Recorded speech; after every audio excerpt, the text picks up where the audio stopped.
Yeah, I guess my history in sport is extremely long. I grew up in a sporting family. Basically, every dinner conversation that we had was around sport. And I think over the years, I've grown up in such a way that every Saturday and Sunday was dedicated to sport, either going to sport, watching sport, or participating in some sort of activity that related to sport.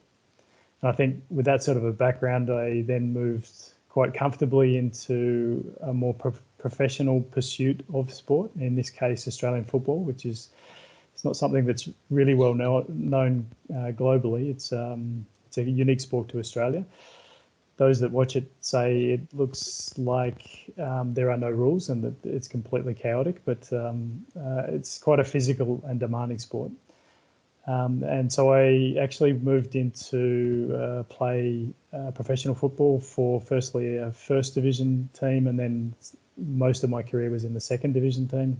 I guess you could say with that sort of a background, I am a sports fanatic. But after my football career, often the case that once you've finished, many professionals find this is that you feel like you're back at square one. You're missing a really important social group that you grew up with, and you missed like a life structure in many respects, because we were training 6-7 days a week. So my next step into the sport was related to kids skills. I actually helped to create a kids hand-eye coordination program. And I think we got a lot of joy out of creating that program, because we could see kids that were not normally sports oriented. They were actually, and they perhaps even feared a ball or feared sports, they were actually getting into sports and enjoying it. Following that, I then moved into the marketing department of a second division sporting club. In fact, the club that I played for, and I was the marketing director for a number of years. And that experience got me the opportunity to see sports from a completely different perspective, as you can imagine. When you're playing, it's all about winning, and then when you're in the position of marketing, and I was responsible for sponsorship, promotion, events, match day, so a really wide range of activities. And you see it from a more of a financial perspective. It's also a lot about developing relationships, etc. It was a fantastic experience, hugely demanding. You're available 24/7 during a season, so from that perspective, it demands a lot of you. But the profession itself is completely unique. The amount of passion that fans bring to the activity. The amount of dedication you're willing to give to it, because you can see that it's for a greater good. All these factors come into working in the profession of sport. And since then, I've done a lot of consulting. So within Deloitte, we consulted to a first division sporting club in Australia about their stadium and how to set up their commercial operation. I've consulted to Fortuna Düsseldorf in their operations, looking at their match day to see how they could improve. So I guess it still remains my hobby, if not my profession at the moment. Well, previously I was actually a professor of sports management at the Munich Business School, and for a period of time I was director of the Sports Business and Communication program. But what I teach within the program, there's 2 courses that I have retained. The first is Innovative Leadership in Sports Management. And this course is a really immersive course. It's designed to immerse the participant in the concept of sport, what is sport, to explore the topic, but then to look at the strategic side of sport and how the management of sport is different to participating in sport as a sports person, and also then looking at how innovation relates to sport, as well as the leadership principles that need to be applied in sports management. The program itself is about a 2-day program that I'm involved in, and the 2 days is, as I said, quite immersive. There's a lot of discussions, there's a lot of debate, very passionate at times, and I want to tease that out because that's the nature of sport, and that's what you're going to see once you work in the profession. The second course that I teach is sports marketing and sponsoring. And this program is a little bit different. It focuses obviously on the topic of sports marketing, and I touch also on sports sponsorship. But here what we're trying to do is explore the topic of sports branding, and what is a sports brand, what are the sort of values of a sports brand, exploring that, and then also looking on the other hand, okay, how do we exploit that brand? How do we bring that into the market? How do we differentiate ourselves? What sort of markets do we speak to? And how do we effectively promote and not just promote our sport, but also promote the event? It could be a club that you're promoting. So there's a range of things you could be promoting. But secondly, how do you create meaningful engagement with your customers? It could be your members, fans, could be sponsors. But how do you make and create these meaningful relationships? And I think sport in that respect is really quite unique because it gives you this opportunity to build meaningful relationships. Yeah, I think in both the programs that I manage, there are different ways in which I try to engage with you, with the participant in the session, because as much as I have a certain set of knowledge, I really believe that those that are participating also have their own knowledge, and we want to bring that into a collective, try to tease out how we see things differently.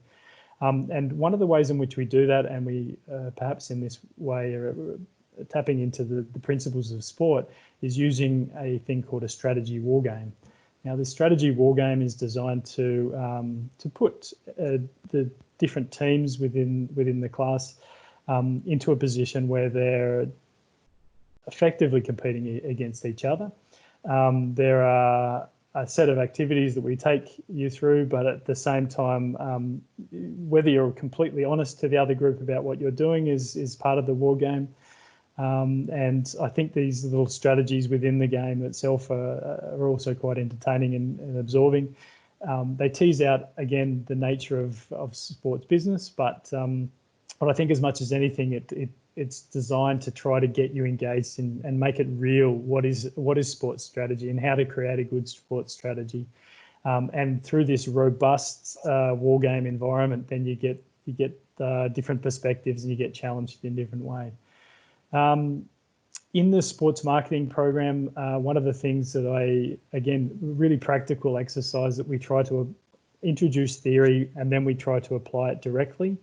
And the way in which I do that is another exercise whereby you're tasked with the activity of producing a promotion for sport.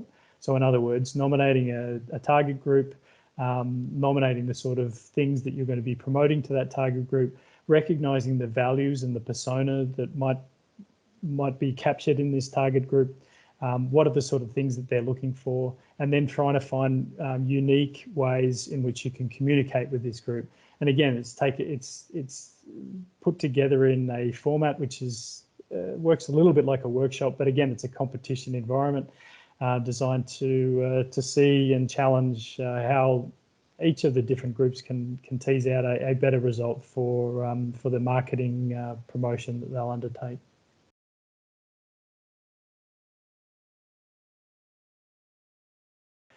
I think the Munich Business School offers a really unique environment because of the fact that the people that attend are really there to learn.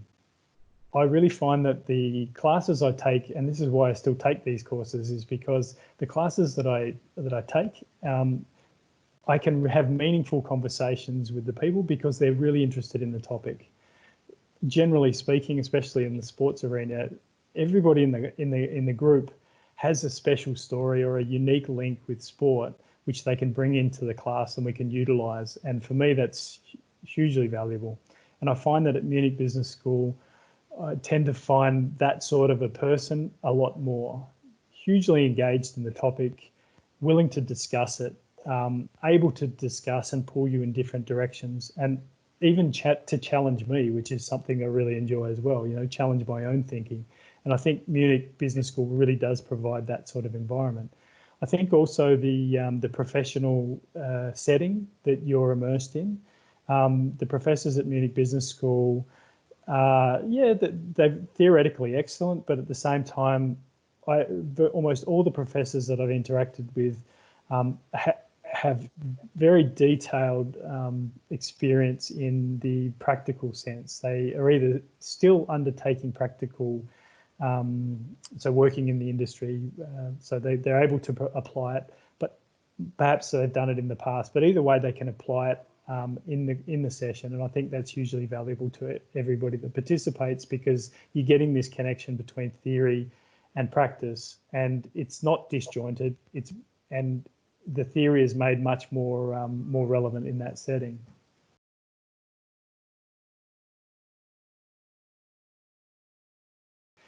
I think the background that you get within the master course and the differing experiences that you have within the course, I think, are really valuable for your future career.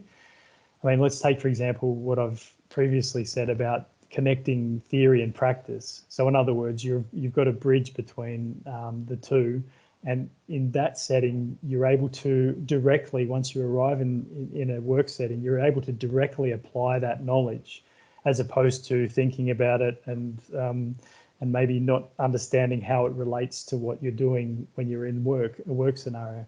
I think the international semester is also hugely important because it gives you an international perspective on the sports business.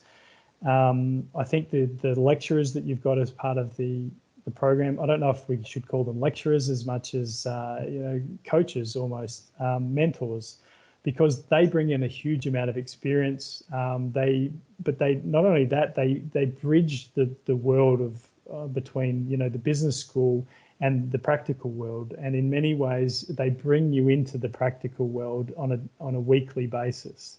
And I think those sort of experiences that you're getting, and the interaction with really high level people within the sports business communication program, enables you, once you're in your career, to be able to have meaningful conversations with people who are maybe more senior than you, and also to be able to push back even, or to provide insights that others might not be able to provide.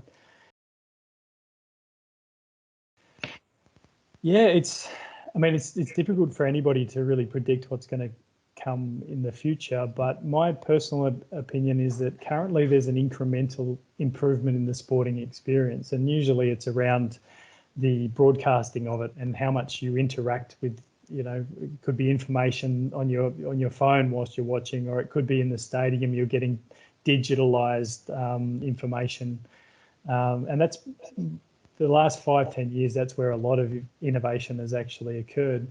What we've also seen is the creation of entirely new sports. So you see, for example, Red Bull, who have not only blurred the lines between being a sponsor and being a club or team owner, but then they've also blurred the lines by being a competition owner as well as a broadcaster. So I think we're going to see a little bit more of that, and I think Red Bull has been the vanguard of that sort of a movement.